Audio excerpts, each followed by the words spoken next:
Most men lose the moment they start trying too hard. It's not because they're bad guys, not because they don't have value, but because they're showing their cards before they've even been dealt in. The second you're always available, always first to text, always over-explaining, you're not being romantic, you're auditioning. And once you're auditioning, she's the judge. You've given her the power. She's evaluating while you're performing. That performance kills the tension. And without tension, there's no attraction, just obligation, boredom, or pity. You might think caring openly is the way to show interest. But listen closely. Women don't measure interest by volume. They measure the quality of your presence. What do most guys do wrong? They smother. They overcompensate. They try to prove they're good enough before she's even asked the question. You text constantly, you fill in the gaps, you try to remove any doubt she might have.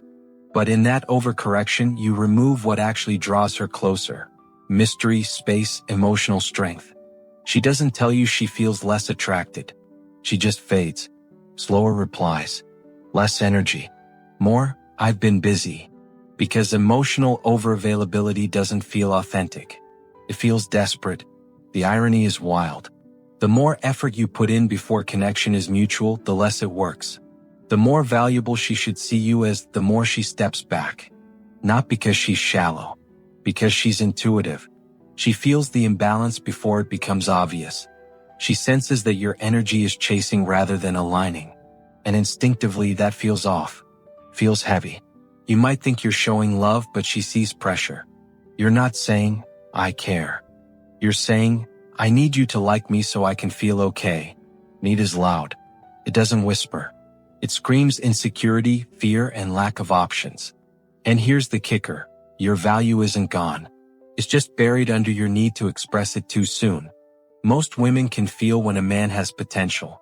But if that potential shows desperation first, it cancels itself out.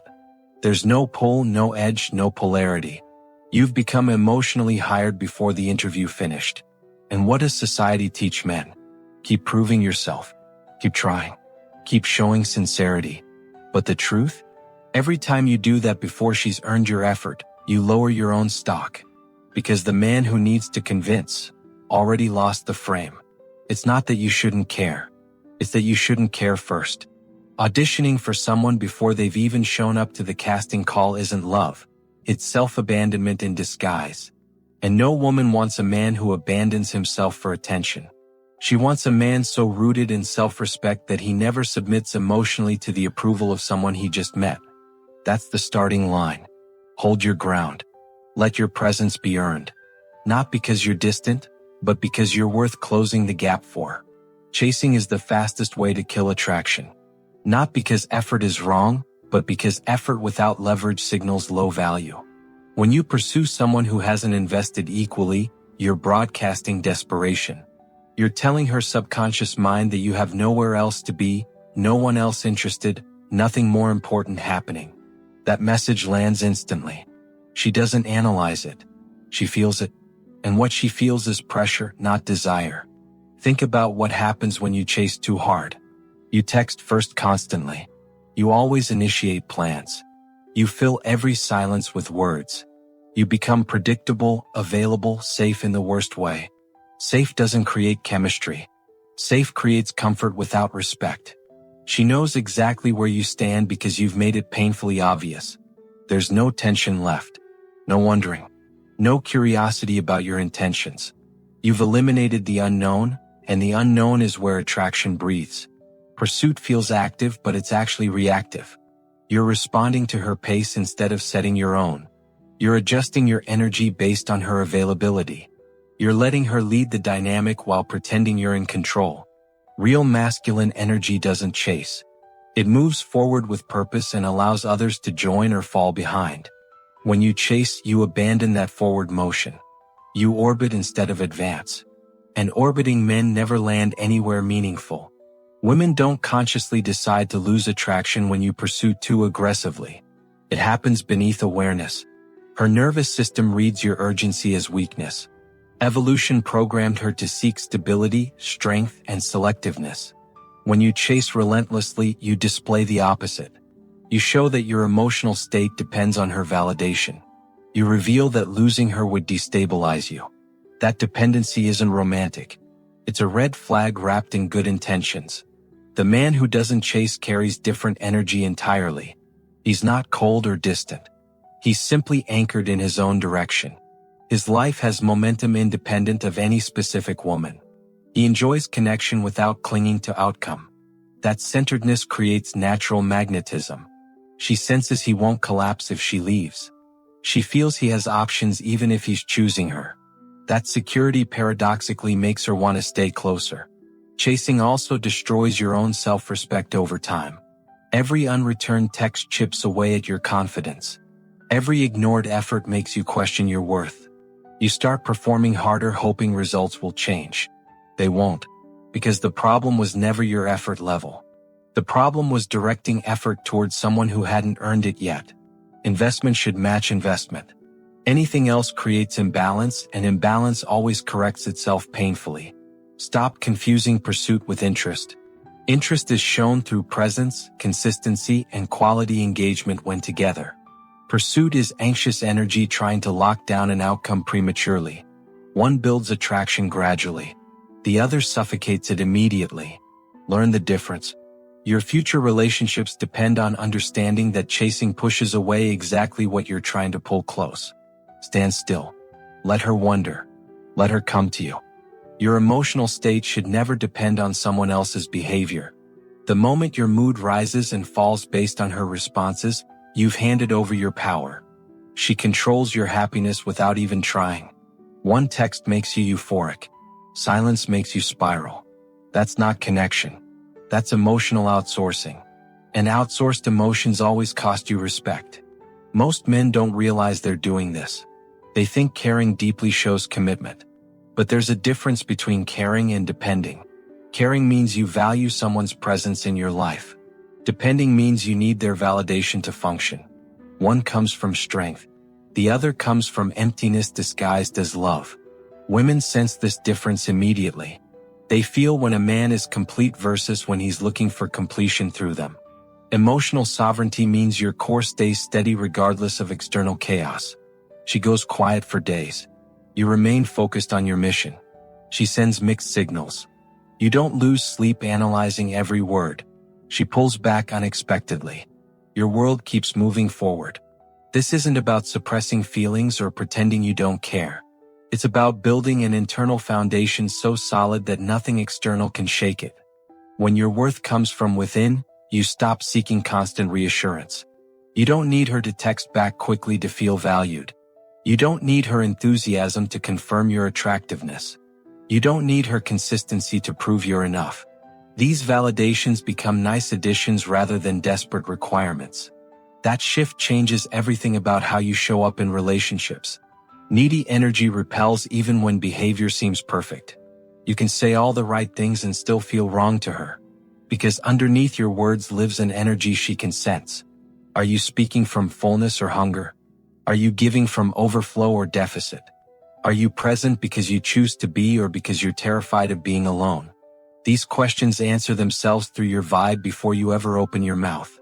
The man who doesn't need external validation becomes emotionally dangerous in the best way. Not unpredictable or cruel. Just unmoved by manipulation tactics. Silence doesn't trigger panic. Distance doesn't cause desperation. Mixed signals don't create obsession.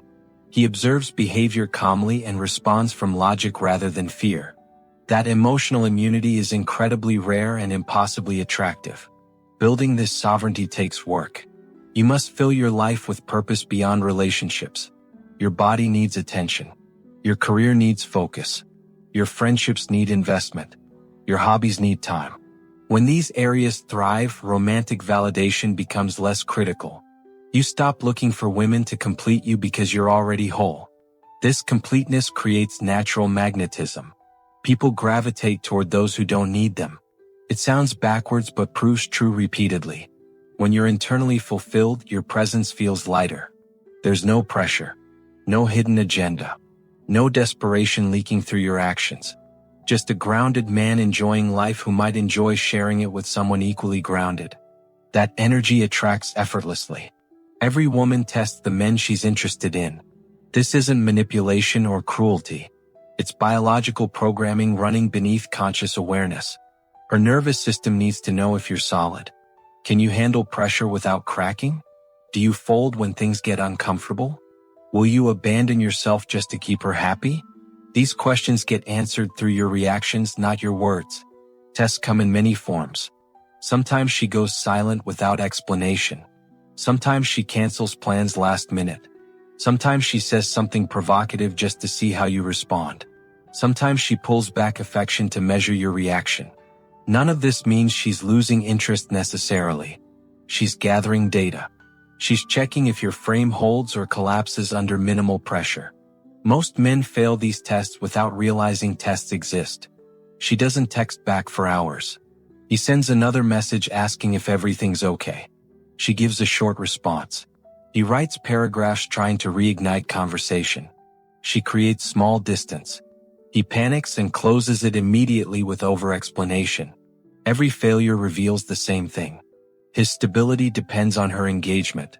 That dependency disqualifies him instantly. Passing tests requires no special skill, just stillness. When she goes quiet, you continue living. When she pulls back, you don't chase the gap. When she sends confusing signals, you don't demand immediate clarity. You observe without reacting emotionally. You let uncertainty exist without needing to resolve it instantly. That patience communicates strength louder than any words could express. Silence is the most common test and the easiest to fail. She stops responding mid-conversation. Hours pass. Maybe a full day. Your phone becomes a trigger. Every notification creates hope, then disappointment. The urge to reach out grows unbearable. Most men break here. They send something casual trying to restart dialogue. That single message confirms everything she suspected. He couldn't sit with uncertainty. He needed resolution more than he needed dignity. The man who passes sits comfortably in the unknown. His life doesn't pause waiting for replies. His mood doesn't shift based on notification sounds. He might notice the silence. He might even feel curiosity about it, but he doesn't act from that curiosity desperately. He trusts that whatever explains the silence will reveal itself eventually, and if it doesn't, that silence becomes his answer. Understanding tests transforms how you experience dating. You stop taking everything personally. Her distance isn't necessarily rejection. Her short responses aren't always disinterest. Sometimes she's simply watching, waiting to see what you do next. Will you maintain composure or unravel quickly? Will you respect yourself or abandon boundaries for her attention? When you consistently pass tests, something shifts in how she sees you. Respect deepens. Attraction intensifies. She relaxes knowing you won't crumble at the first sign of difficulty. Your steadiness becomes her security, not because you proved yourself through words, but because your non-reaction proved everything she needed to know about your character. Desire needs room to grow.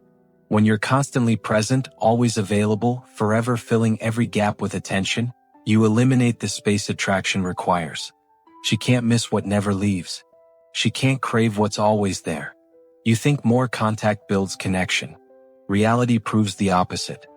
Flooding someone with presence drowns the very feelings you're trying to create. Consider how longing actually works. It emerges from absence, not proximity. You remember someone fondly when they're gone. You appreciate their presence after experiencing their absence. This isn't game playing. This is human psychology operating exactly as designed. Remove yourself occasionally and you become memorable. Stay permanently visible and you fade into background noise she stops noticing. Most men fear distance because they fear being forgotten. So they text constantly. They check in repeatedly. They make sure she never has a moment without their digital presence hovering nearby. But this strategy backfires completely. Instead of preventing forgetfulness, it creates invisibility. She stops registering your messages because they're expected. Your attention becomes assumed rather than valued. Selective presence carries weight. When you're not always available, the moments you do show up matter more. Your texts land differently because they're not buried in endless previous messages. Your calls feel significant because they don't happen hourly. Your attention becomes a gift she anticipates rather than an obligation she tolerates. Scarcity creates value automatically. This applies beyond just texting. Physical